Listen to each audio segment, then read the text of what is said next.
صبح طلوع ہوئی تو دریا سندھ کے اس طرف والے کنارے سے ایک کشتی آنے لگی۔ اس سے ایک آدمی اترا جو راجہ داہر کا ہی فوجی حاکم ہو سکتا تھا۔ اس کا لباس حاکموں جیسا تھا اور اس کے ساتھ 8 محافظ تھے۔ وہ مسلمانوں کے خیمہ گاہ میں آیا اور بتایا کہ راجہ داہر کا ایلچی ہے اور محمد بن قاسم سے ملنا چاہتا ہے۔ اسے محمد بن قاسم کے خیمے تک لے گئے۔ تاریخ اسلام کا یہ کمسن سالار اللہ کے حضور دعا کر رہا تھا۔ فارغ ہو کر اس نے ایلچی کو خیمے میں بلا لیا۔ تاریخ سندھ میں یہ واقعہ تفصیل سے لکھا گیا ہے۔ کیا راجہ داہر نے میرے لیے کوئی پیغام بھیجا ہے؟ محمد بن قاسم نے پوچھا۔ ہاں عرب کے سالار، داہر کے ایلچی نے کہا۔ راجہ داہر نے کہا ہے کہ آپ نے اپنے لیے اور ہمارے لیے بھی مشکلات پیدا کر دی ہیں۔ اپنی حالت دیکھ لیں، مجھے پتا چل گیا ہے کہ آپ کے گھوڑوں میں بیماری پھیل گئی ہے۔ آپ گھوڑوں کے بغیر کس طرح لڑ سکیں گے؟ آپ جس کام کی انتہا تک پہنچنا چاہتے ہیں وہ آپ کی بدنصیبی اور ذلت کا باعث بننا شروع ہو گیا ہے۔ میں اس شرط پر آپ کے ساتھ صلح کا معاہدہ کر لوں گا کہ آپ یہاں سے واپس چلے جائیں۔ میں آپ کے پورے لشکر کو رسد دے دوں گا تاکہ آپ کا کوئی آدمی بھوکا نہ مر جائے، اور یہ بھی سوچو کہ آپ کے پاس ایسے بہادر مرد نہیں جو میری فوج کا مقابلہ کر سکیں۔ میں آپ کو سوچنے کا موقع دے رہا ہوں، اگر تباہ اور برباد ہونا چاہتے ہیں تو جنگ کے لیے تیار ہو جاؤ۔ مورخوں نے لکھا ہے کہ راجہ داہر کے اس پیغام نے محمد بن قاسم کو جھنجھوڑ ڈالا۔ نہ اداسی رہی نہ مایوسی رہی۔ اپنے راجہ سے بعد از سلام کہنا، محمد بن قاسم نے راجہ داہر کے ایلچی سے کہا، میں ان سالاروں میں سے نہیں ہوں جو ذرا سی مصیبت سے گھبرا کر پیچھے ہٹ جایا کرتے ہیں۔ تم نے میری اطاعت قبول نہیں کی، یہ سرکشی ہے جو میں معاف نہیں کروں گا۔ اگر تم صلح کے خواہش مند ہو تو تمہارے خزانے میں جو کچھ ہے وہ ہماری خلافت کے حوالے کر دو اور خلافت اسلامیہ کی اطاعت قبول کرو۔ نہیں کرو گے تو اللہ کی مدد سے میں واپس جاؤں گا تو تمہارا سر اپنے ساتھ لے کر جاؤں گا۔ راجہ داہر کے ایلچی کے جانے کے فوراً بعد محمد بن قاسم نے ایک قاصد کو حجاج کے نام پیغام لکھوا کر دیا اور قاصد سے کہا کہ اڑتا ہوا بصرہ پہنچے اور حجاج کو یہ پیغام دے اور جواب لے کر اسی رفتار سے واپس آئے۔ محمد بن قاسم نے راجہ داہر کو للکار تو دیا تھا، لیکن وہ گھوڑوں کی طرف دیکھتا تھا تو اس کے ہاتھ اللہ کے حضور اٹھ جاتے تھے۔ وہ لڑنے کے قابل نہیں تھے۔ تباہی اور بربادی بڑی تیزی سے اس کی طرف بڑھ رہی تھی۔ محمد بن قاسم پر یہ آفت ناگہانی اکیلی نہیں آن پڑی تھی کہ گھوڑوں میں کوئی پراسرار بیماری پھیل گئی اور تمام گھوڑے نیم مردہ ہو گئے۔ گھوڑے مرنے بھی لگے تھے۔ اس سے کچھ دن پہلے سیون کے قلعہ بند شہر سیسم میں بڑی سنگین نوعیت کا ایک واقعہ ہو گیا تھا جس نے محمد بن قاسم کے پاؤں جکڑ لیے تھے۔ سیون کی فتح سنائی جا چکی ہے۔ یہ جنگ سیسم کے قلعے میں لڑی گئی تھی۔ راجہ داہر کا بھتیجا بیچے رائے وہاں سے بھاگ گیا تھا،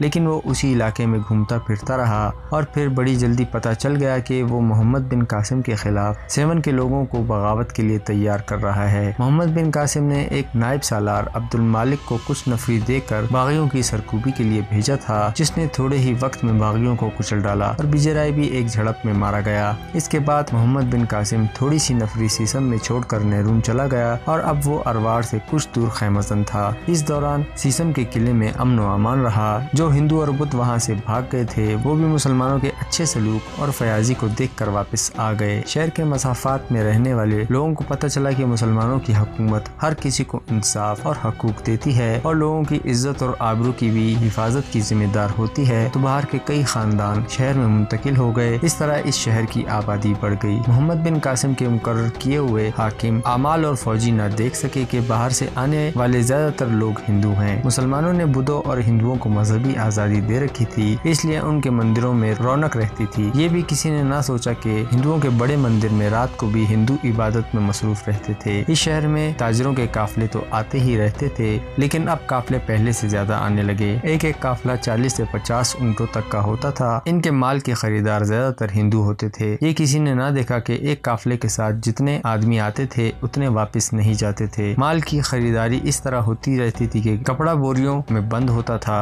بعض بوریاں کھلتی ہی نہیں تھیں۔ 2-4 ہندو یہ بوریاں خرید لیتے تھے اور اونٹوں پر لاد کر اپنے گھروں کو لے جاتے تھے۔ بوریاں گھروں کے اندر کھلتی اور ہر بوری سے ایک آدمی برآمد ہوتا تھا۔ ان آدمیوں کو رات کے وقت ہندو بانٹ لیتے تھے اور ایک ایک یا دو کو اپنے گھر میں لے جا کر چھپا دیتے تھے۔ ایک روز ایک ہندو رشی جس کی داڑھی لمبی اور سر کے بال لمبے تھے قلعے میں داخل ہوا۔ اس کے ہاتھ میں ترشول تھا۔ اس کے ماتھے پر 3 رنگوں کی لمبوتری لکیریں ڈلی ہوئی تھی۔ اس کے ساتھ 5-6 چیلے تھے، ان کے حلیے بھی ویسے ہی تھے۔ چونکہ چونکہ وہ مذہبی پیشوا تھا اس لیے اسے قلعے کے دروازے پر نہ روکا گیا۔ وہ شہر میں داخل ہوا۔ اس شہر کی کایا پلٹ جائے گی، اس نے ترشول اوپر کر کے کہا۔ زمین بدل جائے گی، آسمان بدل جائے گا۔ وہ کہتا جا رہا تھا، میں خوشخبری لے کر آیا ہوں، مسلمان رحم دل بادشاہ ہے۔ وہ کچھ نہ کچھ کہتا مندر تک جا پہنچا۔ ہندوؤں کا ایک ہجوم اس کے پیچھے چل پڑا۔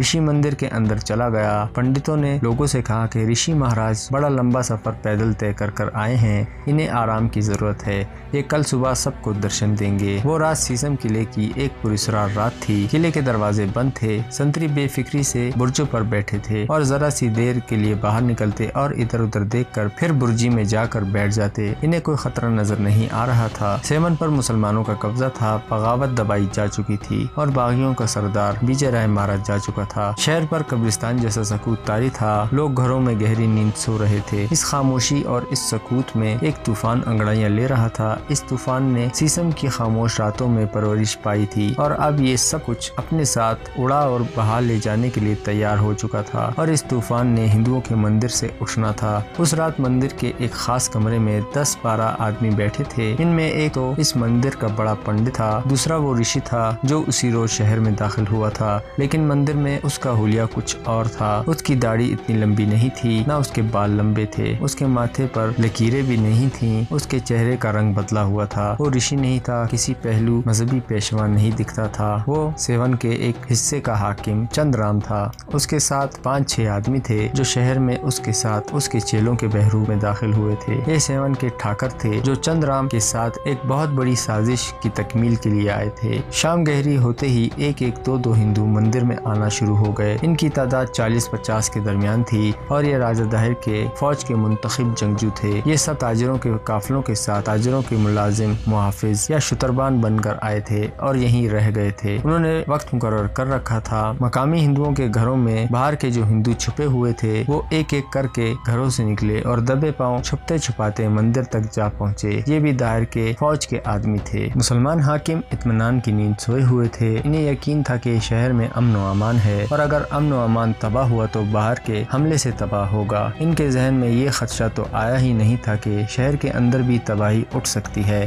دیوار پر جو گشتی سنتری تھے ان کی تعداد تھوڑی تھی اور وہ چوکس بھی نہیں تھے۔ مندر اب جنگی آپریشن روم بن چکا تھا۔ چند رام ہدایات دے رہا تھا۔ ہندو فوجیوں میں سے بعض کے پاس تلواریں اور باقی برچھیوں سے مسلح تھے۔ یہ چند رام کی زمین دوست سازش تھی۔ اس نے سیسم کے مندر کے بڑے پنڈت کو سب سے پہلے اعتماد میں لیا تھا اور پھر خود کسی بہروپ میں سیسم آیا اور اپنی آنکھوں دیکھا کہ قلعے میں مسلمان فوج کی تعداد کتنی ہے اور رات کو کہاں کہاں سنتری ہوتے ہیں۔ اس نے پنڈت کو اپنی اسکیم بتائی تھی۔ اس کے تحت ہندو فوجیوں نے تاجروں کے بہروپ میں آنا اور ہندوؤں کے گھروں میں چھپنا تھا۔ سیسم کے ہندوؤں کو مندر سے یہ ہدایت ملی تھی کہ وہ بہروپ میں آنے والے فوجیوں کو اپنے گھروں میں چھپا لیں۔ کسی بھی مورخ نے یہ نہیں لکھا کہ راجہ داہر کو اس سازش کا علم تھا یا نہیں۔ ہندو فوجی مندر اور گھروں سے نکل آئے۔ انہیں جس طرح بتایا گیا تھا وہ اکیلے بھی اور 2-3 اکٹھے بھی شہر میں پھیل گئے۔ اکیلے سنتری کو دبوچ لینا کوئی مشکل کام نہیں تھا۔ مسلمان فوج کی نفری قلیل تھی اور سوئی ہوئی تھی۔ ان پر چند رام کے آدمیوں نے حملہ کر دیا۔ مسلمانوں کو سنبھلنے کا موقع ہی نہیں ملا۔ ان میں کچھ زخمی اور کچھ شہید ہوئے اور باقی قیدی بنا لیے گئے۔ سیسم کے 2 مسلمان حاکم عبد المالک اور حمید کے محافظوں نے مقابلہ کرنے کی کوشش کی لیکن نقصان اٹھایا۔ صبح طلوع ہوئی تو سیسم کے قلعے سے مسلمانوں کا پرچم اتارا جا چکا تھا اور راجہ داہر کا جھنڈا لہرا رہا تھا۔ مسلمان حاکم اور سپاہی چند رام کے قیدی تھے۔ محمد بن قاسم کو ارواڑ کے قریب خیمگاہ میں اطلاع ملی کہ سیسم پر دشمن نے قبضہ کر لیا ہے۔ محمد بن قاسم کو بتایا گیا کہ یہ طوفان شہر کے اندر سے اٹھا تھا۔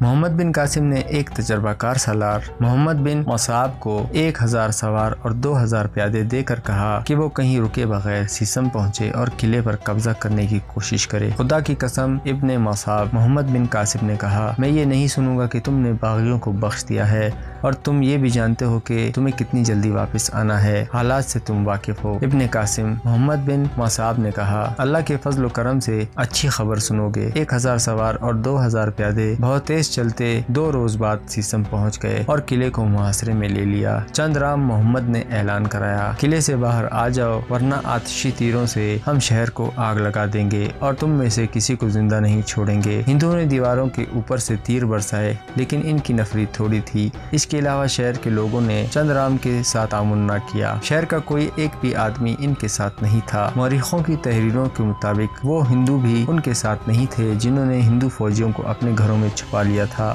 مختلف مورخوں کے حوالوں سے چیچ نامہ میں تفصیل سے لکھا ہے کہ سیسم کے سرکردہ بدھوں نے چند رام کو گھیر لیا۔ شہر کے دوسرے لوگ جن میں کچھ ہندو بھی تھے باہر آ گئے۔ انہوں نے چند رام کو مجبور کر دیا کہ وہ قلعے کے دروازے کھول دے۔ لیکن کیوں؟ چند رام نے پوچھا، کیا تم اپنے ملک پر ایک غیر قوم کا قبضہ پسند کرتے ہو؟ ہم کسی کا قبضہ پسند کرتے ہیں یا نہیں؟ چند رام کو کہا گیا، ہم مزید جنگ و جدل اور خون ریزی پسند نہیں کرتے، قلعے کے دروازے کھول دو۔ شہر کے لوگوں کا شور و غل اتنا زیادہ بڑھ گیا کہ چند رام مجبور اور بے بس ہو گیا۔ اس کے پاس فوجی نفری تھوڑی تھی۔ اس نے سیسم کے پنڈتوں پر بھروسہ کیا تھا۔ اسے توقع یہ تھی کہ شہر کے تمام لوگ مسلمانوں کے خلاف اٹھ کھڑے ہوں گے اور وہ مسلمانوں کو غیر ملکی حملہ آور سمجھ کر ان کے خلاف ہو جائیں گے، اور وہ یہ بھی سمجھتے ہوں گے کہ یہ حملہ ان کے ملک پر ہی نہیں بلکہ مذہب پر بھی کیا گیا ہے۔ لیکن لوگ کچھ اور سوچ رہے تھے۔ وہ مسلمانوں کو اپنا نجات دہندہ سمجھ رہے تھے۔ مسلمانوں نے انہیں امن اور عدل و انصاف دیا تھا، بیگار اور فوج میں جبری بھرتی ممنوع قرار دے دی تھی۔ مسلمانوں کے ان تاثرات کا یہ سب سے بڑا ثبوت تھا کہ سندھ کی چننا قوم کی بیشتر تعداد نے اسلام قبول کر لیا تھا۔ سیسم کے لوگ ایسے جوش میں آئے کہ چند رام کو یہ خطرہ نظر آنے لگا کہ لوگ اسے اور اس کے آدمیوں کو جنہوں نے دھوکے سے قلعے پر قبضہ کیا تھا قتل کر دیں گے۔ لوگوں نے آگے بڑھ کر قلعے کا بڑا دروازہ کھول دیا۔ محمد اپنے سوار اور پیادے دستوں کے ساتھ شہر میں داخل ہو گیا۔ سندھ کی تاریخ لکھنے والے تقریباً تمام مورخوں نے لکھا ہے کہ شہر کے سرکردہ افراد نے آگے بڑھ کر محمد کا استقبال کیا اور معذرت بھی پیش کی کہ چند رام دھوکے سے قلعے پر قابض ہو گیا تھا۔ محمد نے حکم دیا کہ چند رام کو پیش کیا جائے۔ لوگوں نے دیکھا کہ چند رام غائب تھا۔ اس کی تلاشی شروع ہو گئی تو کسی نے بتایا کہ وہ مندر میں چھپا ہوا ہے۔ اسے مندر سے پکڑا گیا۔ اس کے فوجیوں کو جو بھیس بدل کر وقتاً فوقتاً شہر میں داخل ہوئے تھے پکڑ لیا گیا۔ وہ ان ہندوؤں کے گھروں میں چھپنے کی کوشش کر رہے تھے جنہوں نے انہیں پہلے گھر میں چھپا رکھا تھا۔ اب کوئی ہندو انہیں اپنے گھر میں داخل نہیں ہونے دے رہا تھا۔ وہ اس جرم کی سزا سے ڈرتے تھے۔ کچھ دیر بعد سیسم کے ایک وسیع میدان میں اسلامی فوج کے ان چند ایک شہیدوں کی لاشیں اکٹھی کی گئیں جنہیں چند رام کے آدمی نے شہید کر دیا تھا۔ ایک طرف چند رام بڑے مندر کے 4-5 پنڈت اور ان کے پیچھے وہ تمام فوجی کھڑے تھے جنہوں نے ان مجاہدین کو قتل کیا اور قلعے پر قبضہ کیا تھا۔ چند رام کے فوجیوں سے تفصیلی بیان لے کر معلوم کرا لیا گیا کہ یہ دھوکہ کس طرح عمل میں لایا گیا ہے۔ محمد اپنے کمانداروں کے ساتھ گھوڑے پر سوار تھا اور یہ گھوڑے لاشوں کے قریب کھڑے تھے۔ ذرا پیچھے ہٹ کر شہر کے لوگوں کا ہجوم تماشائیوں کے گول دائرے کی طرح کھڑا تھا۔ مکانوں کی چھتوں پر عورتوں کا ہجوم تھا۔ اتنے بڑے ہجوم پر خاموشی طاری تھی۔ ہر کوئی دم بخود تھا۔ یہ موت کا سکوت تھا۔ سب جانتے تھے کہ موت اپنا کھیل کھیلنے والی ہے۔ مجرموں کی گردن اڑنے والی تھی۔ وہ پنڈت جو دیوتاؤں کے ایلچی بنے ہوئے تھے مجرموں کی طرح سر جھکائے کھڑے تھے۔ محمد نے ایک مقامی آدمی کو ساتھ لے رکھا تھا جو سندھی اور عربی زبان روانی سے بول اور سمجھ سکتا تھا۔ شہر کے لوگوں، محمد نے کہا اور ترجمان ساتھ ساتھ بلند آواز میں بولتا گیا، ان لوگوں کا جرم تمہارے سامنے ہے۔ ہم فاتح ہیں۔ ہم چاہیں تو انتقام میں ان مجرموں کے ساتھ ان تمام ہندوؤں کے بچے اور بوڑھے تک کو قتل کر دیں جنہوں نے ان مجرموں کو اپنے گھروں میں پناہ دی تھی، لیکن ہم جسموں کو نہیں دلوں کو فتح کیا کرتے ہیں۔ ان مجرموں نے جنہیں قتل کیا ہے ان کی لاشیں تمہارے سامنے پڑی ہیں۔ خدا کی قسم میری تلوار نیام میں تڑپ رہی ہے کہ میں اپنے مقتولین کے خون کا انتقام اس پورے شہر سے کیوں نہ لوں، لیکن جس طرح تم لوگوں نے ہمارے لیے قلعے کے دروازے کھول دیے ہیں اور جس محبت سے ہمارا استقبال کیا ہے، میں اس کا صلہ ضرور دوں گا۔ میں چند رام، اس کے ٹھاکروں اور اس کی فوجیوں کو، پھر اس شہر کے تمام افراد کو جنہوں نے انہیں پناہ دی ہے، اپنے ان آدمیوں کے قتل کے جرم میں قتل کرنا مناسب فیصلہ سمجھتا ہوں۔ محمد نے اپنے الفاظ منہ سے نکالے ہی تھے کہ لوگوں کے ہجوم کی خاموشی ٹوٹ گئی۔ ہر کوئی کچھ نہ کچھ کہہ رہا تھا۔ چھتوں پر جو عورتیں کھڑی تھیں ان میں کئی عورتوں نے بازو اوپر کر کے اونچی آواز میں رونا شروع کر دیا۔